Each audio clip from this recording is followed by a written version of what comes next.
Idoso com diabetes e hipertensão. Como é que a gente prescreve o exercício para esse tipo de aluno? Meu nome é Roberto Doro, eu sou personal trainer para pessoas com diabetes e eu ensino o profissional de educação física a adaptar o exercício ao diabetes e apresentar o resultado já na primeira aula. Uma boa parte das pessoas que têm diabetes, a maior prevalência do diabetes, ela está realmente no diabetes mellitus tipo 2 e a grande maioria das pessoas que têm diabetes tipo 2 também são pessoas aí, uma boa parte delas já são pessoas idosas. Então, quando a gente vai prescrever o exercício, para a gente prescrever o exercício já para o idoso já é um desafio. Para o idoso que tem uma doença crônica, por exemplo, com o diabetes, como o diabetes ou mesmo como a hipertensão, também já é um desafio a mais. E quando se juntam essas duas doenças crônicas, então quer dizer, é um desafio aí bastante elevado para a gente. Porque cada indivíduo com diabetes ele tem uma característica. Então, mesmo a gente pegando aqui o indivíduo idoso, que certamente tem lá diabetes mellitus tipo 2, por que eu falo certamente tem? Porque, por exemplo, eu tenho diabetes tipo 1 há mais de 40 anos, eu tenho mais de 50 anos. Então, quer dizer, daqui a algum tempo, eu vou estar já com mais de 60 anos, eu serei um idoso e, consequentemente, um idoso com diabetes tipo 1. Então, tudo isso a gente tem que levar em consideração. Para cada indivíduo que a gente vai trabalhar que tem diabetes, a gente vai encontrar aí um padrão. Por exemplo, o indivíduo com diabetes recém-diagnosticado, convivendo com diabetes há mais de 10 anos, há mais de 20 anos e por aí vai. Então a gente tem aí uma gama enorme de variabilidade com relação ao diabetes. Por isso é tão importante fazer aí a anamnese, que eu chamo, né, de anamnese pente fino, que é justamente você conseguir pegar todos os dados relacionados ao diabetes, que tipo de tratamento, a alimentação dele, como ele está fazendo, quanto está a hemoglobina glicada, né, se ele tem associação aí com outra doença crônica, como no caso aí a hipertensão, que é muito presente nos portadores de diabetes, tanto no diabetes tipo 2, como também nos portadores de diabetes tipo 1 de longa data, isso aí também é bastante frequente. Então, são situações que a gente tem sim que levantar. E isso é extremamente importante. Inclusive, essa parte da avaliação, né, da anamnese, da aplicação da anamnese, ela é o módulo 6, né, que eu tenho aí, que no método Doro de prescrição de exercício no diabetes, quer dizer, no curso aí, sobre prescrição de exercício no diabetes. Então, a gente tem um módulo só para falar disso, para você ver o grau de importância que é. A gente vai trabalhar com quem tem diabetes, entender essa relação do medicamento que ele está usando, a alimentação que ele vem fazendo, porque tudo isso aí impacta no resultado que a gente vai ter com o exercício físico. Então, dentro desse cenário, a gente pode ter o indivíduo com 75 anos que, de repente, ele está classificado em diferentes situações em termos de fisicamente, né, de condicionamento físico, na mesma idade. Então, isso aí é o primeiro desafio que a gente tem quando a gente fala de prescrever exercício para quem é idoso. Então, por exemplo, chega lá um indivíduo idoso para você que é necessário, então, fazer realmente uma anamnese e uma avaliação física de acordo com a condição que essa pessoa tem.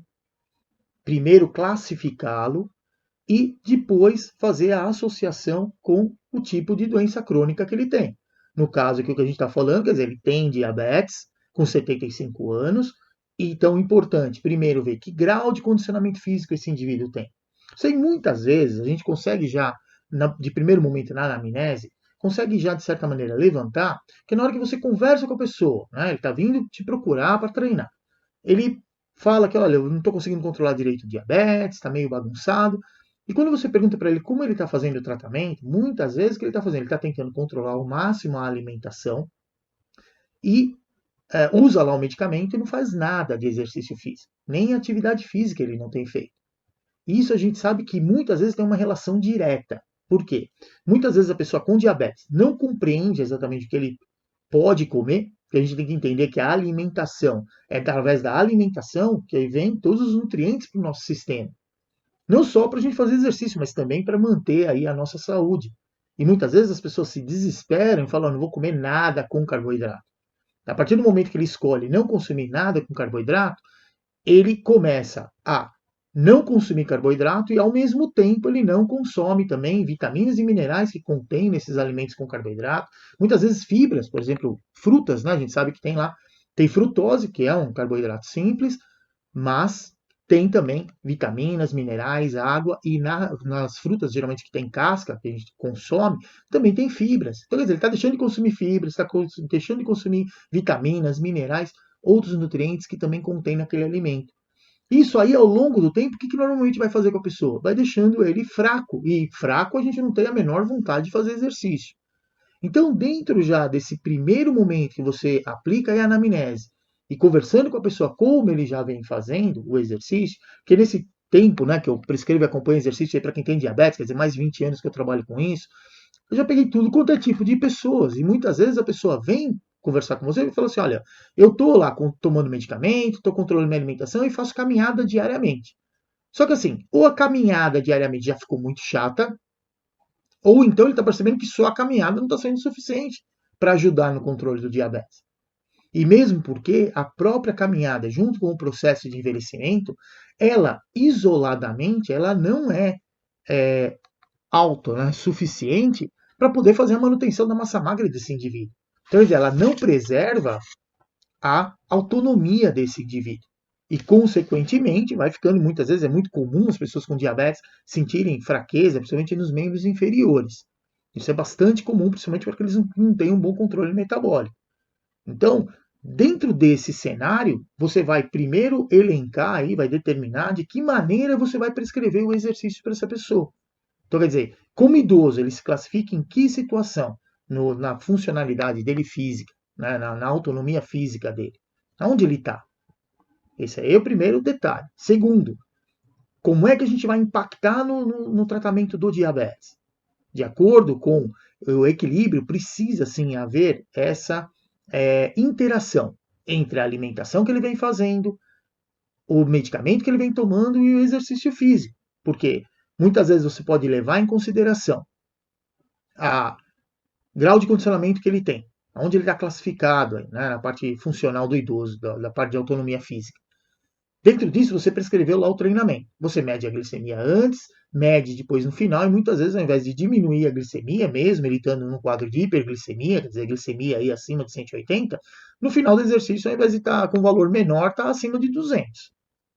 Então, quer dizer, o exercício não está surtindo o efeito que a gente espera que ele traga para o tratamento do diabetes. Então, tem coisa errada aí.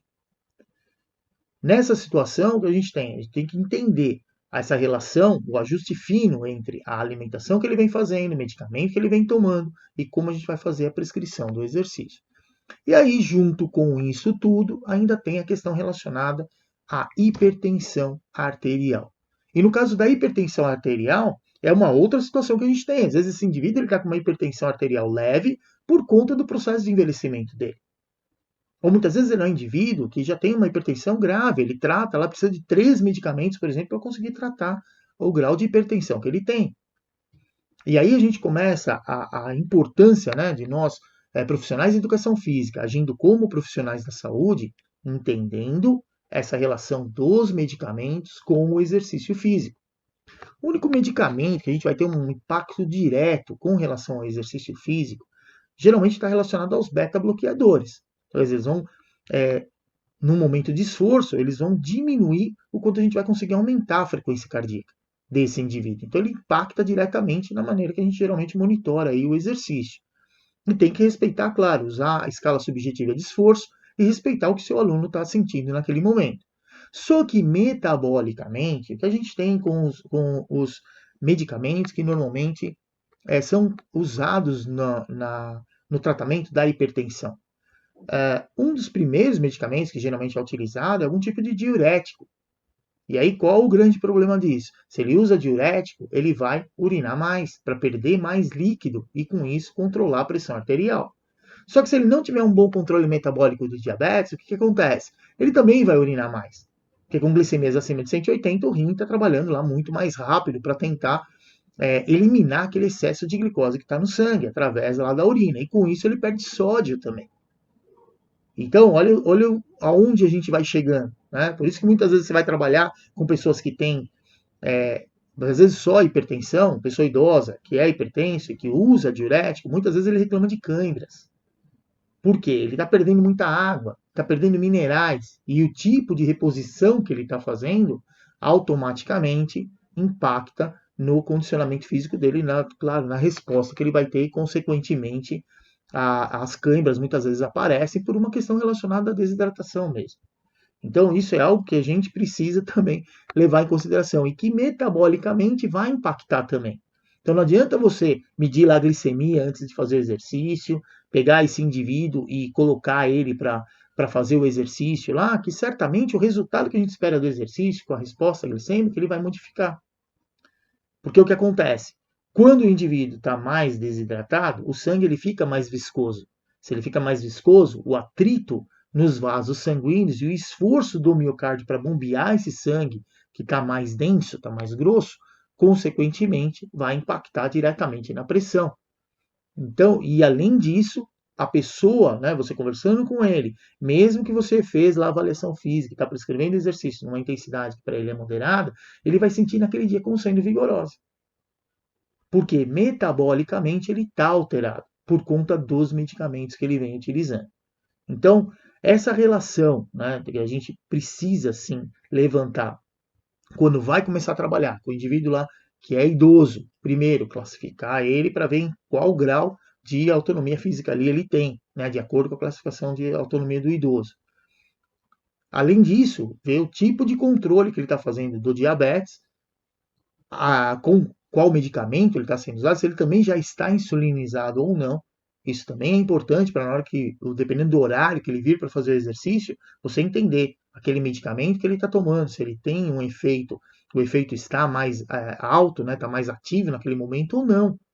Porque os antidiabéticos orais, não é a partir do momento que a pessoa consome ali o medicamento, ele já vai imediatamente começar a fazer efeito. Tem medicamentos aí para o tratamento de diabetes que demoram às vezes 2 horas e meia, 3 horas para começar a fazer efeito.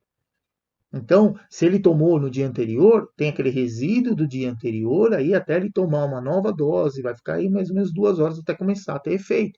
Dependendo do horário que ele vai fazer o exercício, muitas vezes a gente tem que aumentar a intensidade do exercício para tentar compensar essa diminuição na quantidade de medicamento que tem ali. Ou também, às vezes, aumentar um pouco a intensidade do exercício por conta de ter uma ação maior da insulina que ele está aplicando. Então, tudo isso a gente, como profissional de educação física que trabalha com quem tem diabetes, precisa entender. E além disso, ainda se ele tem a hipertensão, também pegar todos os medicamentos que ele usa ali para o controle da hipertensão e junto com isso fazer esse levantamento, como é que esse medicamento ele vai agir no corpo da pessoa. Né? Principalmente quando tem aí diurético e a associação, por exemplo, né? A gente tem como parte do tratamento de diabetes tipo 2, os medicamentos que são inibidores dos cotransportadores de sódio e glicose, então do SGLT2.